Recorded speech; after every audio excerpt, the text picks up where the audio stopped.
I got so much motherfucking design on right now.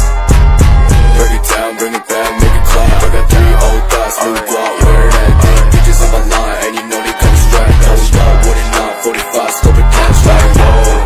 How you fucking with these hoes up?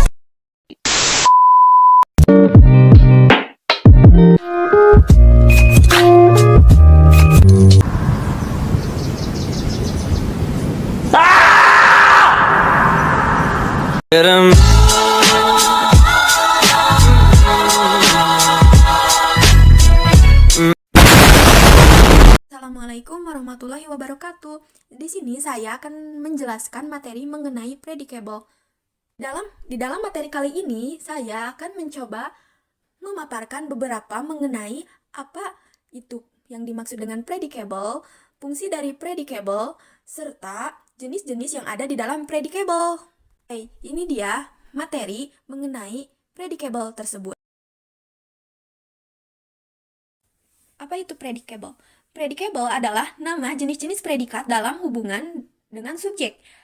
Ada berbagai hubungan antara subjek dan predikat. Hubungan inilah yang disebut dengan predicable. Jadi, predicable adalah menjelaskan suatu keadaan predikat dalam sebuah proposisi atau kalimat.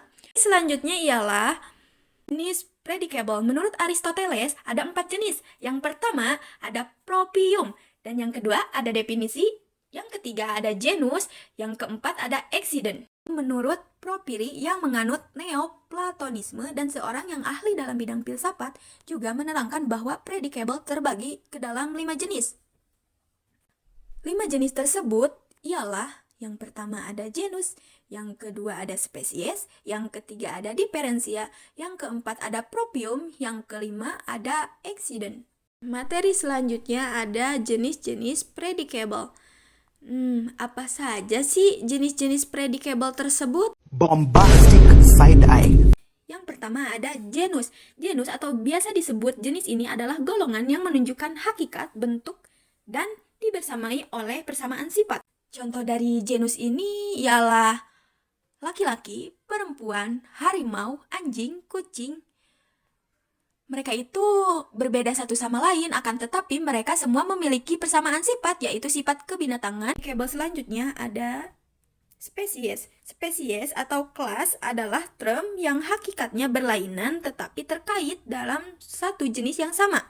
Contohnya, apel, semangka, dan melon adalah spesies dan buah-buahan adalah genusnya. Laki-laki dan perempuan adalah spesies dan manusia adalah genusnya. Kucing, lumba-lumba, gajah, ular, dan spesies dan binatang adalah genusnya. Manusia, binatang, dan tumbuhan adalah spesies dan genusnya adalah makhluk hidup.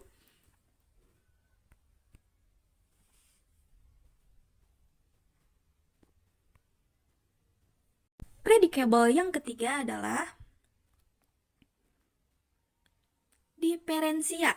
Diferensia atau disebut sifat pembeda adalah alat-alat untuk dapat membedakan suatu spesies dengan spesies lainnya. Dalam satu genus itulah yang disebut diferensia. Yang keempat ada propium. Propium atau disebut dengan sifat khusus ini memiliki kekhasan dalam suatu spesies yang menjadi pembeda dengan sifat spesies lainnya. Contoh dari propium ini, manusia memiliki akal untuk berpikir, maka berpikir ini menjadi pembeda dengan spesies lain seperti yang sudah dijelaskan di atas. Selanjutnya ada accident. Accident ini adalah sifat yang tidak harus dimiliki oleh spesies lain. Contohnya, pelit seseorang tidak harus dimiliki oleh semua manusia. Dan masih banyak lagi contoh yang lainnya.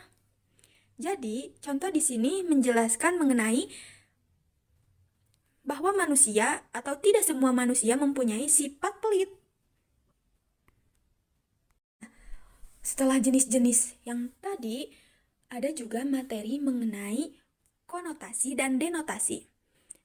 Apa sih yang dimaksud dengan konotasi dan denotasi tersebut?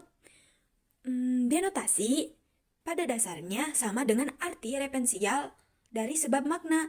Denotif ini biasanya diberikan penjelasan sebagai arti yang sesuai dengan hasil observasi menurut penglihatan mata, penciuman hidung, pendengaran telinga, perasaan, atau pengalaman lainnya.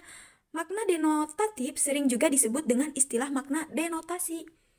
Ada juga makna dari konotasi.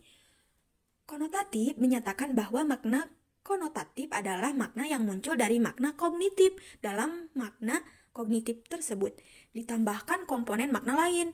Makna konotatif sering disebut dengan istilah makna konotasi. Sebuah kata disebut mempunyai makna konotatif.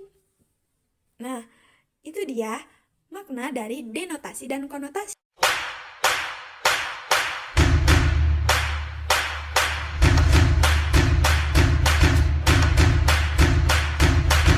Break it down, bring it back, make it clap. I got 3 old thoughts, new